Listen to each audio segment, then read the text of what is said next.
airplanes have crashed into the World Trade Center. That's incredible. In an apparent terrorist attack on our country. God. The next building is another one. Oh my God! Gargantuan explosion!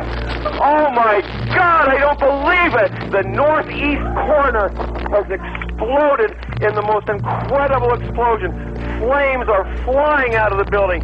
They're 5-10 stories high now. Black billowing smoke. The building corner, the whole entire corner is gone. Both World Trade Center buildings in New York City right now, heaps of rubble. At 9 o'clock this morning, a plane crashed into one of the towers of the World Trade Center in Lower Manhattan. I heard the noise. I was in my office and I heard a guy screaming. So I ran out, and everybody was saying, oh my God, and they're in tears, they're crying. Everybody's upset. I was trying to make phone calls. I looked up, and I heard an explosion, and then I saw everybody in the street react first.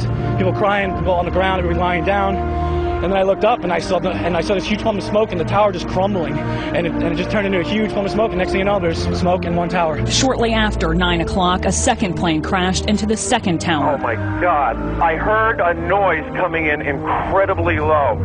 And then I was standing here looking out the window, and I knew it was going to crash and something was going to hit the building. I dove away from the window because I thought the explosion was going to implode the windows and I'd be shattered with glass flying out. As soon as it hit, I came back, and there was a ball of flame. I'm still shaking. I saw it hit the tower and flame everywhere. Then minutes later, President Bush in Sarasota, Florida, called those crashes an apparent terrorist attack and a national tragedy. Today, we've had a national tragedy. 2 airplanes have crashed into the World Trade Center in an apparent terrorist attack on our country. Terrorism against our nation will not stand. May God bless the victims, their families, and America. Then an aircraft crashes near the Pentagon just outside of Washington, D.C. in Northern Virginia, about an hour after those attacks in New York. I was looking out our 12th floor windows at 1600 Wilson Boulevard in Rosslyn, Virginia, and I watched this. It looked like a commuter plane, 2-engine, come down from the south, real low, proceed right on and crashed right into the Pentagon. Then shortly after 10 o'clock this morning, one World Trade Center tower in New York collapsed. Lots of smoke, and then the next thing I heard an explosion, and the building from the top, the south building, just crumbled. So it's just truly amazing because yesterday afternoon we were sitting in the World Trade Plaza Center having lunch, and so now those 2 buildings are completely destroyed. Oh, say, can you see by the dawn's early lights what so proudly we hailed at the twilight's last gleaming, whose broad stripes and bright stars through the perilous fight o'er the ramparts we watched were so gallantly streaming. And the rockets' bright glare, the bombs bursting in air, gave proof through the night that our flag was still there. Oh, say does that star-spangled banner yet wave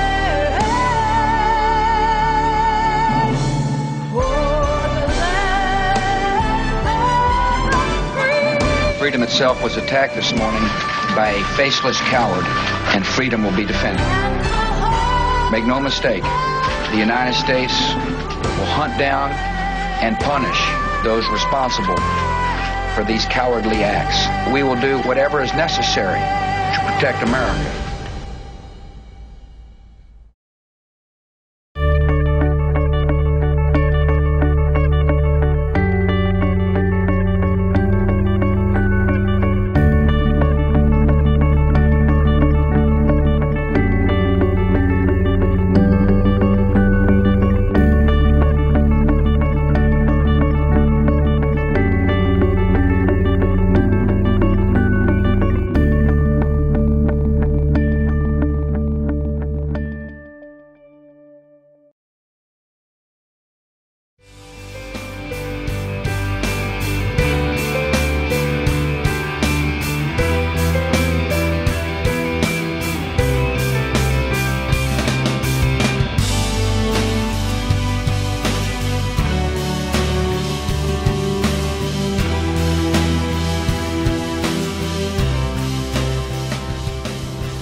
For people who have an intimate connection with the New York skyline, the absence of the World Trade Center towers has overshadowed the last decade. Now, as the new towers begin to take shape, the skyline is new again. Many people would say that the Twin Towers, the first World Trade Center, that anchored Manhattan. You could drive up from my hometown in Hamilton, drive up the New Jersey Turnpike, and you'd see the Twin Towers there anchoring the Battery. When the terrorists destroyed these towers 10 years ago, that anchor was gone. One World Trade Center is becoming that new anchor of Lower Manhattan. So when you come up from Hamilton or you come up from anywhere else in my home state, you see One World Trade Center standing there as a true sign of the rebuilding of Lower Manhattan. You know, I look at the buildings going up and all the workers who are having a hand in putting that building together and the buildings together, and it makes you think that, you know, America does some things really well when we put our minds to it, you know. So I'm glad to be a small part of it. When it's complete, One World Trade will be the tallest building in the Western Hemisphere, 1,776 feet high. More than 80 floors are now complete, with glass encasing some 60 stories. Tower 4, on the other side of the site, has over 40 stories complete. There's more than 1,000 victims of 9/11 who died here in New York, who no one has ever been able to find any remains. For their family members, this, for all of us, this is sacred ground.